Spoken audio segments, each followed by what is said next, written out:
Agora nós vamos falar nessa palestra de profissionalismo do agro brasileiro e seu impacto na sociedade. Com quem, Abilene? Com a Áurea Imai. Mais de uma década de sucesso como headhunter de executivos C-level, está com a Boyden Brasil desde 2009, atuando como Managing Partner.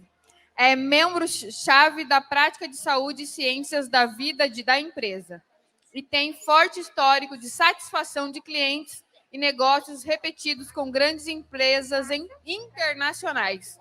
Com ampla experiência no setor, lidera pesquisas de nível superior em todas as disciplinas funcionais.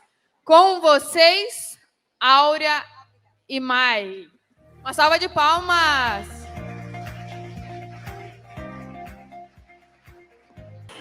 A Boyden é americana. É a consultoria mais antiga de headhunter do mundo. Nós estamos completando no mundo 75 anos. Não eu, a Boyden. A Boyden no Brasil, nós temos 53 anos. Eu sou sócia-diretora. Eu não sou agrônoma, mas há 15 anos eu tenho trabalhado com o mercado agro. Aí eu queria trazer um pouquinho da minha visão para vocês, de toda a transformação que tem acontecido, né, nesse setor. Assim, eu aprendi um termo aqui, eu sei mais fora da porteira do que dentro da porteira, é isso? Né?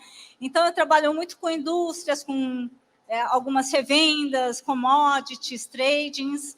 Assim, dentro da porteira a gente trabalha muito pouco, mas eu acredito que a gente vai tangenciar bastante sobre carreira. Isso se aplica para todo mundo, tá bom? Qualquer coisa, vocês me interrompem, por favor, se falar alguma coisa errada. Ok, já falei um pouco da Boyden, né? A Boyden é uma das 10 maiores do mundo, né? Nós trabalhamos principalmente com contratação de diretores, presidentes, vice-presidentes, um grande foco em empresas multinacionais, algumas nacionais de grande porte.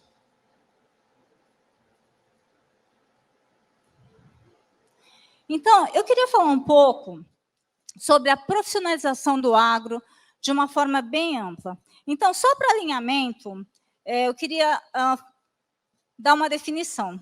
Como profissionalização, não é simplesmente trazer profissionais, não é simplesmente capacitar profissionais, mas é principalmente estruturar os recursos humanos. E é um movimento que vem acontecendo muito forte, eu tenho sentido muito forte, principalmente nos últimos 5 anos. Então, eu vou falar um pouquinho dos principais fatores que estão ocasionando. Está tendo uma aceleração na profissionalização do agro, os efeitos que tem causado e a transformação do papel do RH nas empresas. Ok. Principais catalisadores. Acho que um primeiro ponto que acho que muitos de vocês devem estar sentindo é o efeito de transição de gerações nas empresas familiares.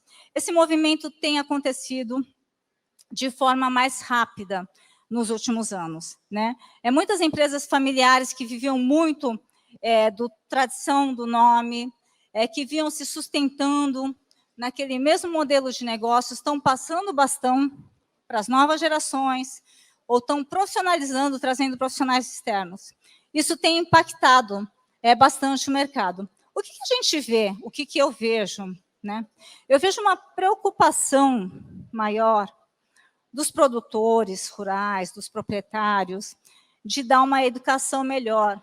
Né? Não somente técnica, não é nem melhor, é mais abrangente para as suas próximas gerações.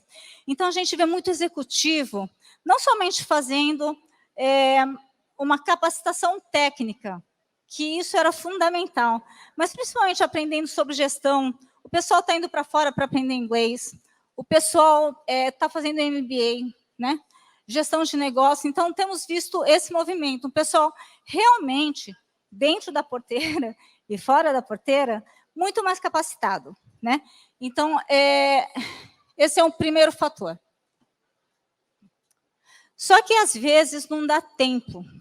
não dá tempo da cria estar pronta para assumir, né? Então, tem muitas empresas, familiares, não familiares, de vários portes, que têm trazido novos profissionais, né? Profissionais externos, e aí a gente tem grandes desafios. Desafios culturais, desafios de adaptação desse profissional, né? A gente vai abordar um pouco mais sobre isso, mas o quanto que as empresas estão preparadas para receber esses profissionais externos. Então, esse é um grande desafio de RH, e é algo que vem impactando de sobremaneira esse mercado. A gente tem, como a gente falou, os efeitos da globalização em pandemia. Competitividade. Não basta mais você ser uma marca tradicional. Não basta mais você ter uma reputação ilibada. Tem que competir, né? Os competidores estão invadindo. Falamos, várias pessoas falaram aqui sobre os investimentos estrangeiros. A gente tem visto várias empresas de vários países, produtividade lá no alto, tecnologia lá no alto, né? Que estão invadindo o mercado. Então, quem não se adapta, ele acaba perdendo os talentos. Isso tem também movimentado o nosso mercado. Um outro fator que tem ocasionado, e as empresas estão mais preocupadas, muitas empresas estão preocupadas em melhorar a governança, tá? Principalmente porque tem interesse em ser comprada, fazer fusões, que venha um grupo multinacional, né? Então, e também aporte de investidores.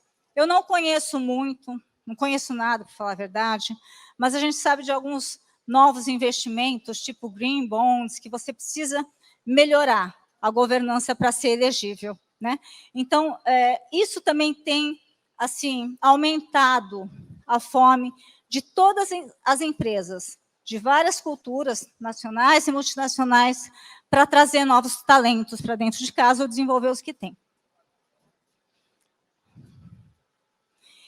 E o que a gente tem visto muito, vocês devem ter visto muito, são os impactos dos grupos de investimento comprando várias empresas do agro. Eu acho que eu nunca vi, gente, tanta dança de cadeiras, né? Vários executivos, amigos, conhecidos, sendo chamados para ocupar cadeiras de CEO. Empresas locais que foram compradas, e essas empresas, esses fundos, querem um resultado rapidíssimo, né? Nem é curtíssimo prazo. Então, eles trazem aqueles profissionais gabaritados do setor, eles inflam, né? Eles pagam variáveis altíssimas para trazer resultado, né? Mas também não deu resultado, cabeça cortada, né? Mas está tendo uma dança de cadeira muito grande. Isso está impactando bastante o nosso mercado de recrutamento e seleção. Fora isso, as startups. Gente, eu não consigo falar com pessoas de startups, né? São pessoas assim muito aceleradas, né? A gente está falando em 2021, eles já estão em 2030. Então, é uma outra mentalidade, é uma outra cabeça, e os resultados também se veem dessa forma. Isso tudo tem sido muito desafiador, né? Quando a gente pega alguém com tanto tempo de experiência que nem eu, a gente tem que se adaptar, de repente, para um cenário totalmente diferente, desafiador, tem sido, assim, gostoso e muito bacana. Mas, de qualquer forma, é um desafio para todos. Foi? O que essas mudanças vêm causando? Quais são os efeitos da oxigenação causada por essa profissionalização? Um dos pontos é diversidade e inclusão. Eu não quero falar de diversidade e inclusão só sobre diversidade de gênero, diversidade de raça, mas eu acho que eu também quero entender diversidade como background profissional. Eu acho que eu nunca vi um movimento tão grande de empresas, inclusive de agro, e isso não se aplica só a agro, trazendo profissionais de outros segmentos para oxigenar a metodologia de trabalho. Não basta mais você fazer igual ao seu competidor, você tem que fazer melhor, você tem que partir na frente, né? Então, as empresas estão muito abertas. Mas, assim, um ponto muito importante, e isso eu senti muito forte, eu só sinto pena que eu não encontrei algumas colegas de sucesso, mas, assim, tipo, há uns 10, 15 anos atrás, a gente encontrava mulheres no agro, mas muito em posição de regulatório, qualidade, laboratório, muito back-office. Gente, só estou falando de indústria, tá? Que é o mundo que eu conheço. E hoje eu vejo um protagonismo da mulher na área de negócios. O que é a diversidade da mulher na área de negócios, de marketing, de vendas? É principalmente que a mulher ela traz, né? Desculpem os homens, mas traz mais empatia, traz um olhar mais humano, né? Traz uma capacidade de liderar pessoas por influência, convencimento. Nós somos melhores do que os homens nisso, tá? Desculpem a parte masculina da plateia, né? Sem dizer assim, também, né, que quando eu olho as histórias, depois a gente vai conversar, todas as histórias de mulheres do agro que fazem sucesso, que tiveram sucesso, vai passar por isso. A mulher não é simplesmente porque ela é mulher que ela é aprovada. Normalmente ela é aprovada porque ela é melhor. Hoje tem uma exigência grande das empresas, quando elas me pedem assim, Áurea, eu quero 25% do shortlist candidatos aprovados ou 50% de mulheres, né? Isso é uma exigência, mas não quer dizer que só porque eu apresentei a mulher vai ser aprovada, né? Eu já ouvi mais de uma vez homens falando assim, é que eu competi com uma mulher e aí eu era melhor que ela, mas ela passou porque ela é mulher. Mentira, gente. Não, nos meus clientes não acontece isso. Quando a mulher passa é porque ela é melhor. Ela é mais preparada. Meninas da plateia, meninas, senhoras, todo mundo da plateia. Verdade ou mentira? Para vocês se legitimarem com os produtores, todas as mulheres são muito mais sabatinadas do que homens. As mulheres elas são mais preparadas, têm um cuidado maior, né? Isso é a diversidade, não é diversidade de gênero. Essa é uma diversidade de approach, né? Então, é algo que eu acho que a gente tem que mencionar, né? Essa história de que só porque a mulher passou, eu ouvia muito, mata um japonês que você tem 50% a mais de chance de entrar na USP, né? Gente, desculpa, é papo de loser, né? Numa boa, tá?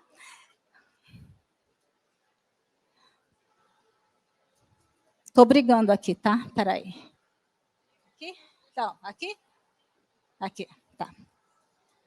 Uma outra coisa que a gente tem visto acontecer em todos os setores, tá? Eu vou dizer de revendas, eu vou falar de startups, eu vou falar de para dentro da porteira, né? Produção. Para cá? Eu pensei que era aqui. Então tá. Desculpa, gente. A indústria como benchmark de práticas e processos de RH. Então, aí entra o que a gente falou. As empresas estão ficando um pouco mais preocupadas com estruturar, com trazer práticas, com trazer compliance, com trazer planejamento de RH para dentro de casa. Só que tem um fator crítico para o sucesso. As empresas estão preparadas? Todo mundo quer oxigenar. Todo mundo quer trazer gente diferente. Todo mundo quer falar assim, eu tenho diversidade na minha empresa. O que a gente vê é que muitas empresas não se preparam. Muitas empresas acham que só porque vão trazer um profissional de uma indústria diferente, esse profissional vai fazer milagres. Toda a base de liderança, de gestores tem que estar preparadas. Então, gente, se vocês em algum momento desejam fazer uma modificação, uma mudança, é super benéfico para o resultado, porque vocês vão estar partindo na frente. Só que se vocês não tiverem preparados, vai ser um fracasso. Vocês vão contratar um profissional caríssimo, vão roubar um profissional caríssimo de uma empresa, e pode ser que em 3 meses ele não dê resultado. Tá? Então, é algo que a gente tem visto. Eu vejo muito esse movimento, e eu, como consultora, eu trabalho muito forte com a liderança para entender o quanto que eles estão dispostos e o quanto que eu posso ser usada nessas mudanças. E como eu falei, isso enriquece o approach. Isso traz, sai da estratégia tradicional, e a gente vai trazer um modelo mais globalizado, mesmo sendo para o mercado local. Tá? Eu vi isso acontecendo já há 12 anos atrás. Então, a gente trazendo gente de consumo, né, para dentro de uma empresa de agro totalmente B2B. Né? Por quê? Porque queria captar o pensamento, o mindset do consumidor. Né? Mas, de novo, tudo isso tem que ser cascateado, não adianta só querer. Tá? Existe uma modificação da cultura organizacional. E aí, como resultado, como é que isso se transformou no cenário, tem transformado o cenário de recursos humanos? Primeiro ponto, a atratividade das empresas. Antigamente, era muito fácil. Eu tinha um cara da BASF, que queria ir para a Bayer, era muito óbvio, as empresas que a gente roubava, você dava um aumento de 25%, 30%, pagava um hiring bônus, pagava alguns benefícios a mais e você trazia o profissional. Né? Hoje, eu ouvi de um CEO de uma grande multinacional, que ele falou assim para mim: Áurea, não é tão óbvio. Antigamente, a gente tinha mapeado o nosso competidor. A gente tinha mapeado quem ia roubar o meu profissional. Os grandes só roubavam dos grandes, os médios só dos médios. Então, todo mundo sabia o que o outro pagava. Hoje, quem rouba de mim é aquele que não foi mapeado. É uma startup, é um fundo. Né? São aquelas empresas que estão fora do meu radar. E eu estou perdendo talentos. Né? E, às vezes, não estou perdendo porque eu estou pagando menos. Os meus benefícios são melhores. Né? E a gente está perdendo. A gente não mapeou, a gente não se preparou. Isso tem acontecido assim, muito rapidamente, gente. 2, 3 anos. Por quê? O executivo de hoje, o comportamento dele tem mudado. Vocês já devem ter falado, vocês já devem ter ouvido. Né? Hoje, o que o executivo busca já não é mais trabalhar naquela empresa super mega blaster. Gente, de novo, estou falando... assim, cargos executivos. A gente sabe que todo mundo tem uma trilha de carreira, ok? Então, a gente está falando do executivo, do diretor, do presidente, do vice-presidente. Então, os executivos, eles querem reconhecimento. Eles querem ter um nome, eles querem ter o brand deles. A gente vê executivo saindo de uma empresa mega para uma empresa pequenininha, porque quer ter autonomia, quer ter agilidade, não quer mais ter processos engessados. Né? A gente vê também os executivos procurando mais qualidade de vida. Quantos executivos nessa pandemia a gente não viu que está trabalhando em Miami, trabalhando no Brasil remoto? Né? Então, nosso discurso tem sido muito difícil, porque a gente está trabalhando com variáveis para atrair executivos que são muito complicadas. Né? Teve gente que falou assim que alguns jovens de startup nem valorizam mais ter carro como benefício. Né? Quando até pouco tempo atrás, carro era mandatório.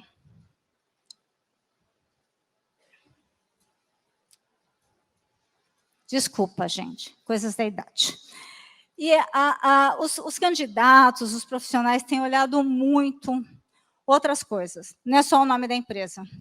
É questões sobre sustentabilidade. Né?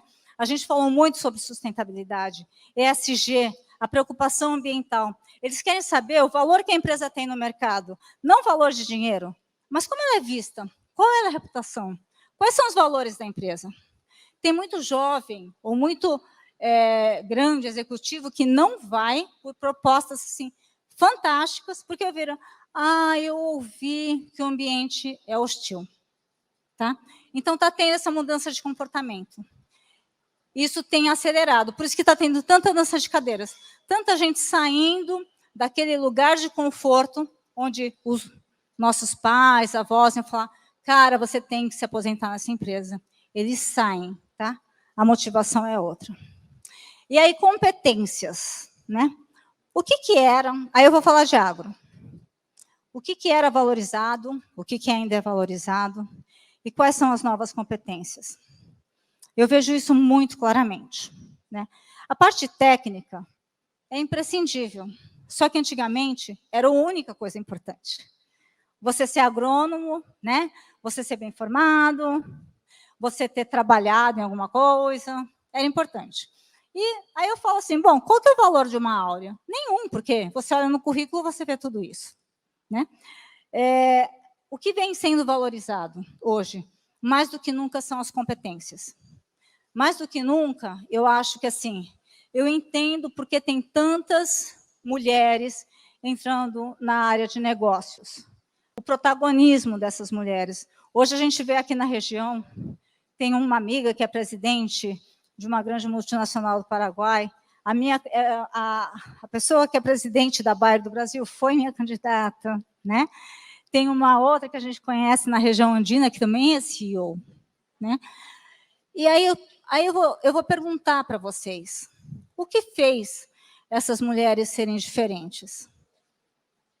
Né? Muitas delas não têm, talvez, a mesma formação que os homens, mas a mulher tem uma capacidade especial. Desculpa, tá? Eu estou sendo feminista, mas eu sou realista. A mulher tem uma capacidade especial de ler nas entrelinhas o que não é dito, né? A gente é mais safa, né? A gente olha, vê que não está agradando e a gente foge pela tangente, com um sorriso, né? Um outro ponto bacana é que a mulher, o homem, homens, vocês podem dizer se é verdade ou não, vocês nunca enxergam a mulher como uma rival. Quando vai uma mulher vender alguma coisa para vocês, nossa, que legal, não é assim? Agora, quando vai um outro homem, vocês ficam se medindo. Isso acontecia muito comigo. O pessoal olhava e falava assim, nossa, como uma japonesa baixinha consegue vender para uma empresa japonesa? Né? Eu falei, porque eu me posiciono como uma pessoa, uma consultora que vai dar apoio. Eu não vou medir forças. Eu não vou provar que eu sou melhor. E eles não têm medo. Eu acho que a gente tem essa vantagem. Né? Acho que a nossa feminilidade, o nosso lado feminino, a nossa capacidade de ler faz a diferença. Gente, para quem já está na trilha, para quem está começando, usem. Usem porque a capacidade de fazer raporte, de ter empatia, de entender o que o outro quer, é algo que os homens têm, mas a gente tem mais. Tá? E a gente, tecnicamente, eu vejo isso muito claramente. As mulheres costumam se preparar mais, por complexo, talvez, por medo de não parecerem boas o suficiente, aquela história das startups, né? Então, acho que a mulher sente mais necessidade de se desenvolver. Mas quando ela vem numa mesa de reunião comigo, ela vem muito mais preparada, porque ela já foi sabatinada tantas vezes, tomou tanta pancada, que ela é mais preparada. Tá? Não estou sendo feminista, eu estou sendo headhunter, tá bom? Olha, meu prazo está sendo rapidinho, vamos lá. Conclusões, né? O setor, não só como o agro, mas todas as indústrias, elas se beneficiam dessa transformação. Tem muito que tem que ser feito, né? Tem muita coisa para fazer, gente. A gente tem que estruturar, né? Tem processos a serem melhorados, a serem implementados. Algumas empresas vão precisar fazer mais, outras já partiram na frente. Mas todas as empresas, todos os segmentos, dentro da porteira ou fora da porteira, vão ser impactados, estão sendo impactados. Quem não perceber isso vai ser engolido. Tá? Porque vai ser engolido, porque ou vão roubar os seus talentos, ou seus talentos vão cansar de vocês. O que era, até pouco tempo atrás, estabilidade, dinheiro, pacote, carrão, não é mais importante. Vocês têm que estar atentos que hoje o pessoal está buscando outras prioridades, muita gente investindo, empreendendo, as pessoas querendo ser dona do nariz, ter um brand, um nome pessoal. Né? Essa é a mensagem que eu trago para vocês. Né? Esses são os impactos. Eu acho que está acontecendo, eu acho que vocês estão no meio da ebulição, né? E não só mulheres como homens. Eu convido todos vocês a participar dessa transformação. O nosso mercado está se transformando. Tá bom? Muito obrigada.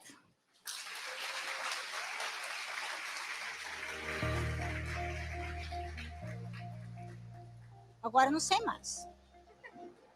Obrigada.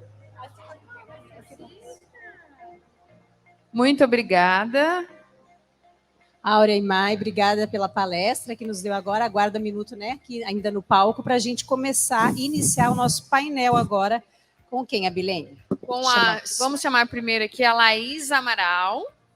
Mais de 10 anos de experiência no ambiente corporativo voltado ao desenvolvimento de líderes, gestores e equipes com foco nos processos de mudança e cultura organizacional em empresas dos mais variados segmentos, como Cicobi, Rede Mabu, Sebrae, Distribuidora de Alimentos Sadia e Perdigão, Gol Linhas Aéreas, PTI, Shopping Queen, CRC Paraná, entre outros. Laís? Bem-vinda, uma salva de palmas para a Laís, gente. Obrigada. Também, para completar o nosso trio aqui de mulheres, Maria Iovana Ged. Holder especializada em holding, direito empresarial e do agronegócio e contratos pela FGV, proprietária da empresa Proteja Seus Bens, com clientes em mais de 5 estados atendidos. Com vocês, esse trio maravilhoso. Antes de começar, nós teríamos uma terceira pessoa, que é a Thalita. A Thalita Cristina, ela é coordenadora de um movimento Agroligadas. Ela estava vindo, não se alarmem, ela estava vindo para cá, sofreu um pequeno acidente de trânsito e não pôde vir, né? Então, ela iria participar online, não vai conseguir, né? Então, foi por uma causa justificada que ela não está aqui, mas a gente dá conta do recado, né, meninas? Tá bom?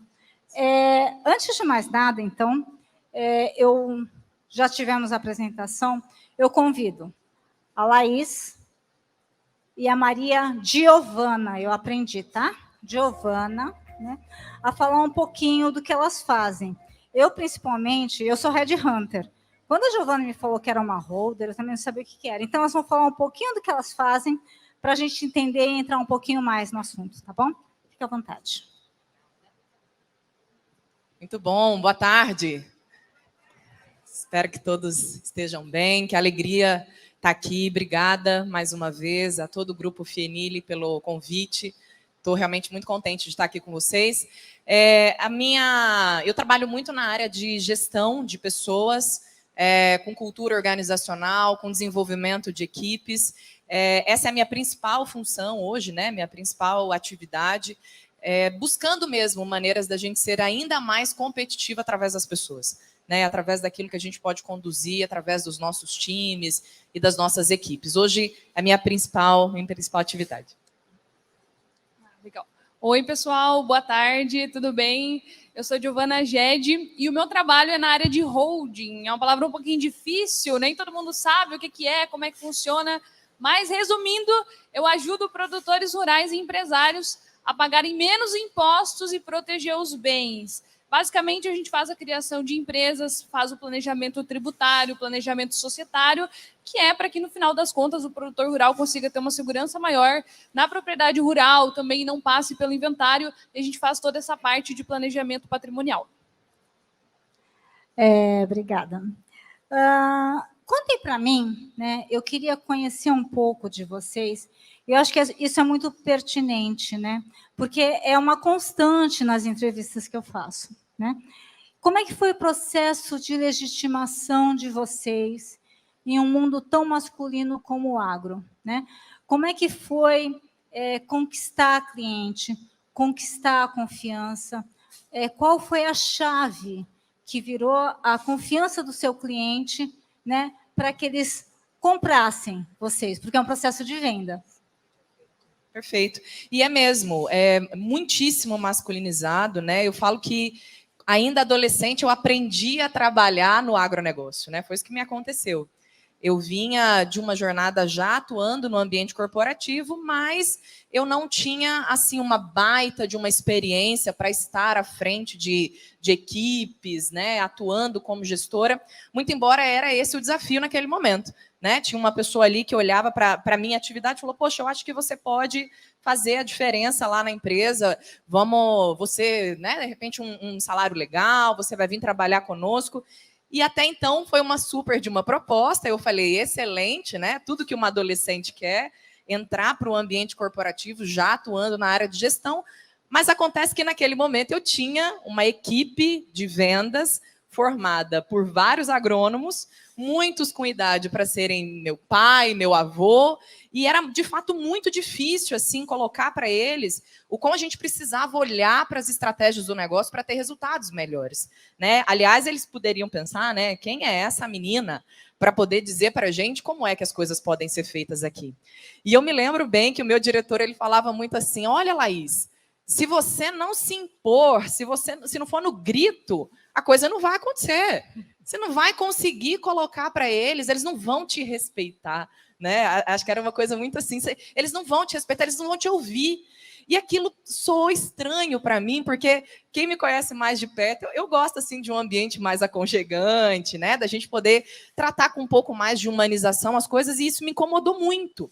Então, o que de fato fez com que eu conseguisse me posicionar, que foi a palavra usada naquela ocasião, era entender que poderia ter uma outra forma de fazer com que aquele time tivesse resultados melhores. E essa coisa que você comentou, Áurea, na palestra, né? Essa coisa do jeitinho, a maneira de trazer as pessoas, a humanização, inclusive no processo de fala, sabe? No momento de acolher, de direcionar e necessariamente olhar para o resultado. Porque não quer dizer que a gente precise se posicionar no grito a respeito de coisas que podem ser dialogadas, alinhado uma expectativa, definido o prazo, e a entrega tem que acontecer. Então, o desempenho precisa ser avaliado. Então, eu acredito que naquele momento sou essa coisa que nós, mulheres, temos, que é o sexto sentido, que isso pode ser um pouco diferente, eu vou arriscar uma nova possibilidade. E foi o que eu pedi para o meu diretor na época. Eu falei, escuta, me dá aí uns dias, me dá uns 30 dias para eu criar um método, para eu conseguir minimamente me direcionar com esse pessoal. Né? E eu acho que sexto sentido, esse pensamento de que é possível fazer de maneira diferente algo que vai gerar um resultado até melhor, que foi o que aconteceu logo na sequência. Então, eu acho que o sexto sentido, eu acho que o acreditar no que a gente está fazendo e, sobretudo, entender que as pessoas são diferentes. As pessoas são diferentes e a gente precisa olhar para isso. Mulher faz isso muito bem, né? Esse olhar um pouco mais empático, esse cuidado. E eu acho que, para mim, isso fez diferença. Né? Hoje, atuando com empresas, trazendo esse viés humanizado para as organizações, eu devo muito ao que o agro me ensinou lá atrás. E onde eu tive que falar, poxa, recebi essa oportunidade, então vamos fazer isso de um jeito mais humanizado, diferente. O resultado tem que aparecer. Eu acho que isso a gente é muito boa para fazer, né, mulherada? Vamos combinar. Então, acho que isso fez a diferença, com certeza. Conta um pouquinho para a gente de você.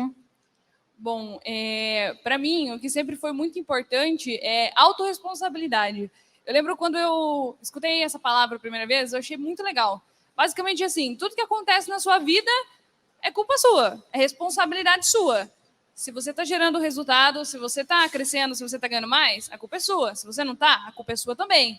Então, às vezes, quando a gente se coloca numa posição, mas o fulano não está me dando atenção, ele não está me escutando, porque é claro que existe, sim, um certo, digamos, machismo, né? Às vezes, uma inferiorização da mulher. Mas, assim, se você fica encarando dessa maneira, você se coloca numa maneira impotente, que é o outro que está controlando. Mas, na verdade, se você reagir diferente, se você se posicionar diferente, se você falar diferente, você consegue fazer com que o outro te trate diferente também. Então, é responsabilidade sua. Então, desde o início, eu lembro quando eu ia atender os primeiros produtores, eu nunca pensava assim, nossa, ele não me escutou, ele me cortou porque eu sou mulher. Eu sempre pensava assim, não, é porque eu sou inexperiente, eu não estou sabendo negociar com ele direito, eu não estou sabendo falar as palavras da maneira correta numa negociação, ou eu não estou demonstrando credibilidade o suficiente. E isso fez eu ir crescendo. Imagina, se eu fico pensando, É como eu comentei, é claro que isso acontece, mas se você fica encarando que é porque você é mulher, você não consegue mudar o fato de que você é mulher, e você não consegue mudar o fato de que o outro está pensando, mas a sua atitude, como você se posiciona, você consegue mudar. Tem uma frase muito interessante que é assim: se você quer ser tratado como rei, então haja como tal. Se você se posiciona, se você é direto, se você passa confiança, independente de quem você seja, a pessoa, homem ou mulher, você tem mais credibilidade. Eu gosto de dar um exemplo. Gente, um bicho, se ele se posiciona pra gente, a gente tem medo dele. Uma barata, olha só, ela começa a voar, ela começa a vir para cima de você, você fica com medo. Então não importa se é homem, se é mulher, se é bicho, se você se posicionar, se você tiver autorresponsabilidade, você tiver atitude, você consegue o que você quiser. E até eu acho uma coisa muito legal. Eu não acho que nós, mulheres, precisamos nos masculinizar para a gente ser respeitada. Gente, uma mulher com um batom forte, um brincão, um salto alto, para mim, me dá muito mais medo do que um homem de paletó. Então, assim, às vezes, quando a mulher ela sabe usar o poder que ela tem, ela realmente consegue atingir coisas inimagináveis. E tem uma frase que eu gosto muito para fechar, que eu vi uma vez no Instagram, que é assim a frase: mulher nasceu para ser dona de casa, dona de prédio, dona de empresa, dona de fazenda, dona do que ela quiser. Então, assim, eu acho isso muito legal. E quando a gente encara assim que não é porque eu sou mulher, é porque eu preciso ajeitar alguns pontos aqui, mas eu vou ir longe. Às vezes acaba sendo a caminhada mais leve e te dando mais força em alguns pontos. Eu acho que é exatamente isso. Eu acho que é exatamente isso. No painel anterior, nós ouvimos a palavra: gente, vamos deixar de se vitimizar. É isso mesmo. Nós, homens, mulheres, tá? Todos nós somos responsáveis pelo que a gente tem na vida. A nossa carreira não é porque a empresa não deu oportunidade, não é porque o chefe gosta mais do outro, né? Não é porque eu sou homem ou sou mulher, tá? Se eu sou bem-sucedido é porque eu sou capaz. Se a empresa não me reconhece, eu vou para onde me reconhecem, né? Então é isso, gente. A gente tem que tomar as rédeas da vida e da carreira. A gente não depende mais do nosso empregador. Ok. Gente, e aí? Eu queria saber de vocês, né? Vocês têm visto, vocês têm sentido o impacto dessa profissionalização no agro? Essas novas gerações. O Gustavo, né? Eu treinei tanto, gente, eu esqueci, né, de agradecer o Gustavo, o Ricardo, por estar aqui, mas depois agradeço bonitinho, tá? Então, o Gustavo falou: Áurea, a mulher ela é mais aberta à inovação, a mulher ela é mais aberta à renovação, a olhar de uma forma diferente. As novas gerações que estão mais preparadas também, né? Ou os novos profissionais que já vêm de mercados mais maduros também. Vocês têm sentido o impacto disso no seu negócio? Né? Como vocês enxergam, né, que essa renovação, essa oxigenação está impactando no negócio de consultoria de vocês? Olha, tem tido muita mudança, porque se a gente está falando de um ambiente onde a produtividade ela é uma realidade, a gente precisa fazer mais com menos, a gente está falando de redução de custo, né, para aumentar, de fato, essa fatia de mercado, e eu vejo nos processos de consultoria as empresas mais abertas para isso, sejam porque as gerações estão vindo, sejam porque os resultados, de fato, não estão bons. Então, esse despertar ele é muito necessário, porque se o mercado ele deseja e ele está sedento de empresas que entreguem mais e melhor, esse dever de casa tem que ser feito. A gente tem que olhar para dentro do negócio, entender quais são as nossas limitações, como é que esse time está operando, quais são as atividades que a gente precisa desenvolver e que tenha relação com esse grande sonho que a empresa tem, porque isso também é muito importante. O mercado ele está se profissionalizando, mas eu preciso olhar para dentro. Será que os meus processos eles estão alinhados com tudo isso que o mercado demanda do meu negócio? Então, eu vejo assim, eu tenho tido muita procura e eu vejo as pessoas mais abertas, em especial para desenvolver melhores processos, para a gente entender onde é que a gente está falhando, né? Entender se de fato esse sonho grande que a empresa tem, ele está caminhando numa direção para de fato ser concretizado. Porque só idealizar não adianta. Só idealizar, só imaginar, mas o mercado está competitivo e está legal, porque a gente está com um faturamento bom, porque a economia está favorecendo, ou quem sabe às vezes não, a gente tem cenários que não, mas é preciso a gente pensar assim, tá, mas eu estou atingindo o meu propósito? A minha empresa, ela é uma empresa relevante? Vale a pena trabalhar na minha empresa? Porque daí eu começo a falar de um outro patamar que vai além da lucratividade, que é o que a gente precisa, a empresa tem que dar lucro, mas a gente está olhando para um mercado que avança, e são outras coisas que são valorizadas nesse momento. Então, existe sim, tem esse impacto, ele é algo assim que eu tenho visto muito presente. Agora, a gente precisa olhar com mais atenção, porque ainda tem alguns empreendimentos que estão surfando numa onda onde não necessariamente a particularidade do negócio é levada em conta. Né, aquela história, o DNA, a essência da empresa, nem sempre é levado em conta. E aí eu começo a gerar um resultado que não é bem aquele que eu precisava. Eu começo a usar uma régua que não é a minha, por falta de olhar para dentro, de criar uma estratégia que seja realmente assertiva. Então, eu tenho visto, sim, eu acho que tem uma mudança, embora eu acredite que cabe um pouco mais. Sabe? Eu acredito que dá para profissionalizar mais, não é tempo de esperar. O momento ele é agora, não dá mais, né? O mercado está exigindo muito da gente. E aí tem um detalhe importante que a gente fala muito de mão de obra não qualificada, né? E essa mão de obra qualificada, ela existe, ela está no mercado. Resta saber se esse profissional quer trabalhar na minha marca, quer trabalhar na minha empresa. Então, eu preciso construir uma relação, até mesmo por meio de processos e tudo mais, para que isso seja ainda mais atrativo. Então, eu vejo que tem sim uma mudança, mas eu ainda acho que cabe aí um alinhamento mais assertivo para ganhar celeridade. Ah, mas está vindo nova geração, a gente vai mudar. Tá bom. Quando é que nós vamos falar sobre isso? Que dia que é a reunião para a gente avançar nesse sentido? Porque senão a gente fica só nas ideias, na possibilidade, né? E a gente acaba não fazendo e não executando. Então, esse é um cuidado que a gente precisa ter nesse momento, com certeza. E você, Giovana? Eu sei que já o conceito de holding, eu acho, né, que ele é um pouco mais inovador, é algo mais novo, é um pouco mais disruptivo. Você tem sentido essa mudança, esse mindset das empresas em adotar, em pensar diferente? Vamos pensar, vamos fazer diferente do que a gente fazia até ontem? Como é que tem sido isso para você, trabalhar nisso? Bom, principalmente no ramo do agronegócio, trabalhando com holding rural e tudo mais, é até engraçado.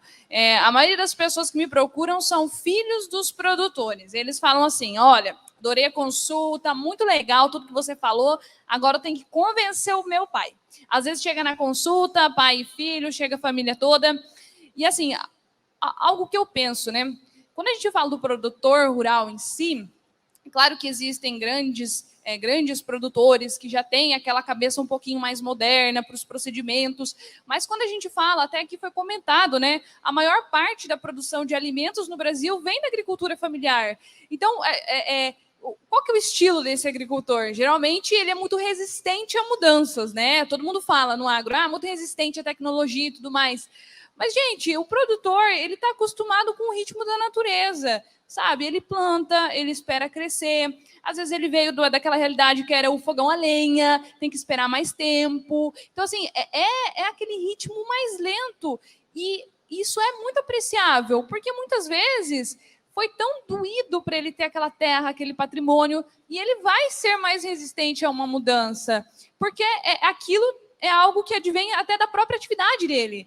Então, tudo bem, porque assim, é claro que a gente tem que sim, sempre estar incentivando, instigando mudança, tecnologia, isso é fantástico, mas o produtor, o mercado do agro, ele é lucrativo, ele é muito grande, ele é maravilhoso, mas ele é resistente a mudanças e tecnologias. Então, eu acho assim, algum paradigma a gente tinha que quebrar. Não podia ser só coisa boa, não podia ser, incrível, maravilhoso, você oferece uma coisa para um produtor e ele já fala, sim, vamos fazer. Então, esse é o nosso trabalho, né? A gente que está aqui discutindo tudo isso, esse é o nosso trabalho, levar conhecimento, levar informação, e aos pouquinhos, aquela frase, né, que eu gosto muito, devagar e sempre. Então, aos pouquinhos, falando aqui, falando ali, produtor, uma hora, ele vai ser mais flexível. E é muito interessante a proximidade de gerações. Muitas vezes, aliás, muitas não, vou falar para vocês, 70% dos negócios que eu fecho foi o filho que levou o pai lá.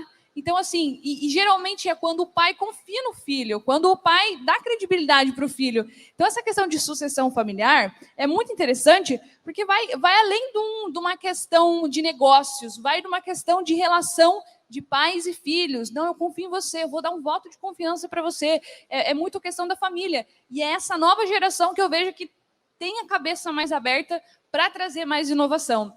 Então, produtor rural tem o jeitinho dele, e a gente, aos pouquinhos, vai conseguir fazer muita coisa, eu tenho certeza. E é isso. Ok. Meninas, como é que vocês teriam alguma recomendação, algum conselho, como criar um ambiente interno nas empresas ou nas propriedades, né? É um ambiente de profissionalização ou um ambiente que estimule a inovação, né? Eu acho que tem muita empresa, tem muita gente aqui dentro que quer mudar, que quer inovar, que quer profissionalizar e tem um monte de entraves. Então, se vocês tivessem um conselho para dar para essas empresas que desejam isso, mas que ainda não conseguiram encontrar a fórmula, qual seria? Eu acredito que tem muito a ver com a definição desse objetivo. Eu acho que tem que começar por aí. Porque, às vezes, na sociedade, a gente tem alguém que tem um propósito de crescimento, de avanço, de posicionamento da marca, de fazer mais e melhor, mas ali dentro da sociedade pode ser que não tenha pessoas com essa mesma mentalidade. Então, é preciso fazer esse alinhamento. É preciso a gente começar a pensar nesses propósitos, nesses objetivos, para fazer com que a gente minimamente fale a mesma linguagem. Então, quando a gente encontra desafio nesse primeiro momento, a gente não consegue desdobrar as demais atividades. Até porque, quando a gente está falando dessa interação, é preciso compreender as competências de cada pessoa envolvida, né? Então, a gente precisa alocar melhor essas informações e essas pessoas para que a gente consiga ter o mínimo de condução assertiva. Agora, fez esse objetivo, alinhou, isso está claro. A gente sabe o que é que a gente quer construir com esse negócio. A gente sabe exatamente para onde a gente está indo. A gente começa a pensar no como, né? E aí esse processo ele fica mais fácil. Agora, o que a gente precisa pensar nesse nível, né, de desenvolver possibilidades, né, e de fato conseguir propagar essas mudanças internas? A gente precisa falar sobre. Às vezes a gente tem um ambiente muito familiar, que a gente está muito preocupado se eu vou chatear, se eu, de repente, vou falar uma coisa que não é aquilo que a pessoa vai querer ouvir. E aí, o que acontece nesse processo? A gente fala muito em cultura, sobre cultura de clã, que é um ambiente exatamente muito familiar, e eu estou muito preocupada se eu vou te deixar chateado, se, de repente, vou falar alguma coisa que não está dentro daquele escopo geral. E aí a gente esquece que nós somos uma empresa. Então, tá tudo bem, a gente se dá bem, a gente tem um bom relacionamento. Mas o fato é que a gente precisa gerar bons resultados juntos. E essa diferença a gente tem que começar a deixar claro. Uma coisa é a gente se dar bem, outra coisa é o negócio ser lucrativo, outra coisa é o negócio ser competitivo, outra coisa é a empresa ser relevante e atrair os melhores profissionais. Então a gente tem que separar. A gente tem que separar. Tá tudo bem, a gente pode se dar bem, a empresa pode ser humanizada, a gente pode ter um ambiente familiar. Ok, tá tudo certo, desde que a gente se comprometa a gerar bons resultados juntos. Então, falar da realidade da empresa tem que ser naturalizado.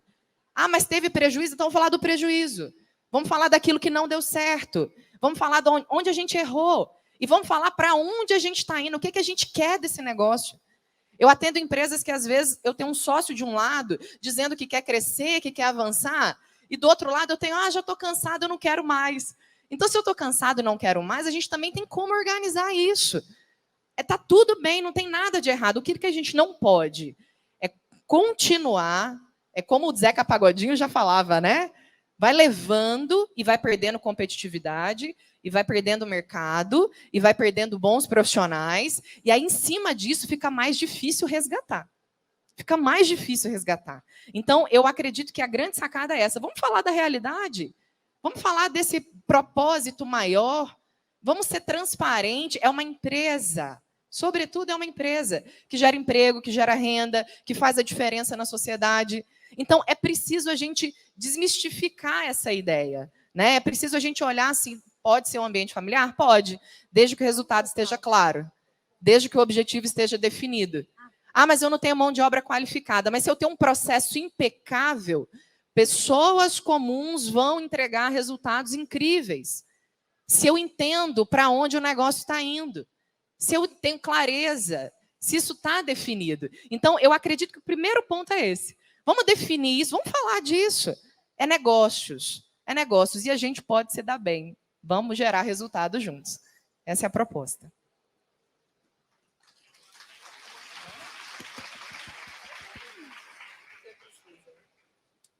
Bom, gente, a Laís, ela fala muito bonito. Depois que eu falo dela, assim, depois dela eu fico, gente, o que eu vou falar? Mas assim, olha só, ela trabalha com processos de gestão. Eu já sou mais a visão do empresário, né? Que está ali com o funcionário, que tem que fazer a gestão da equipe e tudo mais. Então, assim, o que eu penso sobre esse tema e o que eu vejo na prática, né? Pelo menos lá no escritório, é assim que funciona. Eu vejo muito que não adianta muito você fazer muitos procedimentos legais para o funcionário, você, às vezes, dá algumas regalias a mais, e ele não vê que ele participa do resultado da empresa. E quando eu falo resultado, estou falando de resultado financeiro mesmo. Porque, assim, a gente é profissional, a gente estuda, a gente vai em congresso, a gente se veste bonita, a gente está arrumada, coloca salto, dói o pé o dia todo.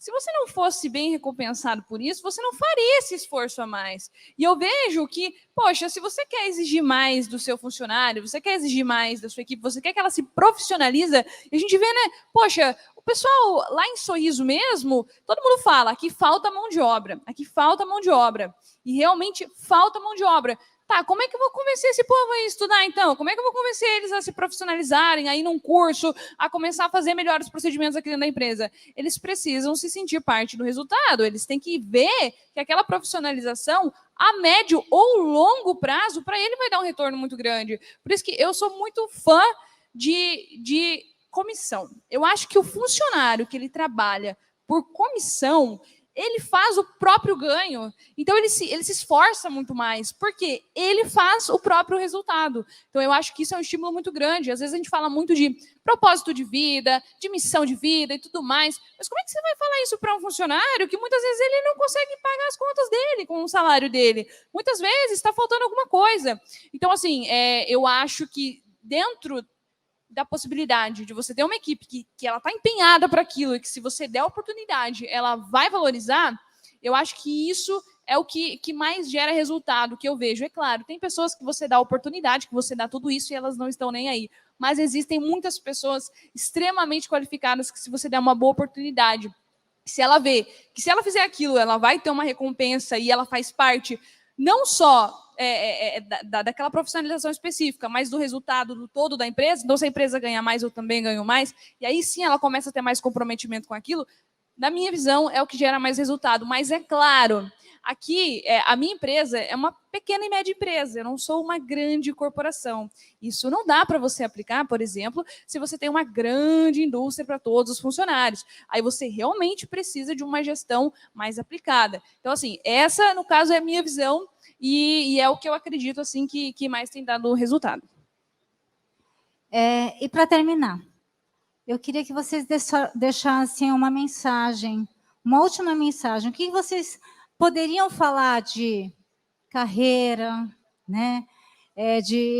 Dos seus segredos de sucesso? O que vocês poderiam falar? Gente, faça isso que vai virar a sua vida. Qual a mensagem que vocês podem trazer para essa plateia tão seleta que nós temos aqui? Eu acho que crie indicadores técnicos e comportamentais para você, para o seu time, para o seu negócio. Verifique quais são os comportamentos que você não tolera. Aquilo que não pode acontecer, porque vai atrapalhar o resultado. Caminha numa direção de criar um ambiente propício para resultado, onde as pessoas não se assustem com as metas, onde as pessoas não se assustem com a mudança.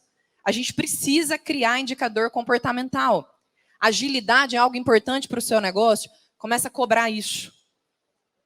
Diálogo é importante para o seu negócio? Começa a cobrar isso. Porque, inclusive, o seu sócio ou aquela pessoa que, de repente, tem alguma resistência, a gente já encontra um ponto de contato. Olha, a gente vai falar disso porque a gente definiu que esse valor é importante. A gente vai falar disso porque a gente entendeu que esse comportamento é fundamental. A gente está entendendo que, tecnicamente, é até mais fácil, porque a gente visualiza e materializa, né? A meta é 1 milhão, bateu 1 milhão, tá ok. Mas se fez 900 mil, desculpa, tá errado. O desempenho tem que ser avaliado. Agora, o comportamento é que gera a mentalidade de resultado. Falar de novas tecnologias, como a gente tem visto aqui no evento, falar de produtividade, falar de tantas possibilidades que esse mercado oferece para nós hoje, é preciso começar na mentalidade aberta para isso. E lá no seu negócio você pode estimular. Então, se eu pudesse sugerir, crie indicadores comportamentais, coloca 5. Começa a avaliar dos 5 comportamentos que são fundamentais para o seu negócio rodar bem. Quais são aqueles que você não vai abrir mão? E começa a verificar, esse aqui bate meta, mas ele não é pontual. Esse aqui bate meta, mas ele não interage com o cliente, ele só lida com o cliente, ele é tirador de pedido, né, que eu gosto de dizer. Ele tira pedido, ele não envolve, ele não tem habilidade de vendas, ele não tem relacionamento. Tirar pedido é fácil, no mercado que a gente está hoje, tirador de pedido não precisa. Precisa desenvolver essa habilidade. Então, começa a cobrar isso como um indicador comportamental para que se naturalize o olhar para resultado, para que nem fique levando sustinhos, sabe? Quando a pessoa fica assustada, mas eu tenho que fazer isso também? Sim, o mercado exige isso da gente. Vamos naturalizar as entregas. E aí, se você deixa isso claro, fica mais fácil para que as pessoas desenvolvam, apliquem, o monitoramento fica muito mais assertivo e a gente ganha tempo, né, para gerar os resultados que a gente precisa. Então, técnico e comportamental, vamos colocar a rodar junto aí. Bom, eu não sei dar muito segredo de sucesso, né? Mas eu acho que uma coisa muito, muito, muito importante, que eu vejo que falta muito em muitos lugares, é uma coisa tão simples, é a comunicação, né? Caramba, uma pessoa que ela sabe se comunicar bem, ela faz qualquer coisa. E quando a gente fala de comunicação, não é necessariamente oratória, subir num palco, dar uma palestra. É comunicação no dia a dia. Então, por exemplo, principalmente no agro. Vou contar uma história para vocês. Eu faço muito vídeo para o Instagram, YouTube, TikTok. Inclusive, proteja seus bens. Pesquisem aí, vocês vão gostar. Os vídeos são bem, bem legais. E o meu noivo, ele filmava para mim, sempre filmou para mim. E aí um dia eu falei para ele, gente, ele deve saber tudo sobre holding, ele está sempre filmando para mim, ele com certeza, vou fazer uma pergunta para ele, ele vai saber me responder. Aí fiz a pergunta mais básica, eu falei assim para ele, o que é uma holding? Ele não soube me explicar. Aí eu pensei, o problema não está nele, o problema está em mim, está na minha comunicação. Se ele não entendeu, ele que me escuta quase todo dia, está filmando para mim, ele não entendeu, então quem está me ouvindo também não está me entendendo. E aí eu comecei a estudar mais o meu discurso, falei, caramba, eu realmente estou usando palavra muito difícil, vou começar a usar a palavra mais fácil. Por exemplo, a maioria dos profissionais da minha área, eles utilizam o termo planejamento tributário. Eu falo, vou te ajudar a pagar menos imposto. Pronto, planejamento tributário, ele não sabe o que é. Então, muito cuidado, e isso não só voltado na área contratual, administrativa, também já vi até agrônomo, outros tipos de profissionais do agro, utilizando termos muito difíceis, que o produtor não está entendendo. É bonitinho, mas não vende, ele não está entendendo. Então, cuidar muito com a comunicação, entendeu? Isso aí faz realmente toda a diferença. Obrigada. Gente, agora está na hora da minha última mensagem. A minha última mensagem era para ser a primeira, né? Então, eu queria agradecer muito a oportunidade, Gustavo, Ricardo, por me convidarem para estar aqui na frente. Vocês foram corajosos, né? Porque botar uma japonesa tímida para palestrar, para moderar um painel, gente, é muita coragem, né? Mas, enfim, obrigada pela confiança. Eu agradeço muito. Pessoal da organização, eu me senti muito acolhida. Eu me senti meio princesa com tanto paparico, né? Então, eu quero agradecer o carinho de todos vocês. Eu realmente estou maravilhada com o evento. E uma coisa só que eu queria deixar de mensagem. Olha, a gente fala muito, a gente deu muito tapa nos homens, desculpa, gente, mas graças a vocês a gente brilha mais, né? Então, nosso sincero agradecimento a vocês que estão aí fazendo com que a gente seja melhor, com que a gente vai competir com vocês, né? Então, graças a vocês, nós somos o que somos, tá bom? Muito obrigada para todo mundo.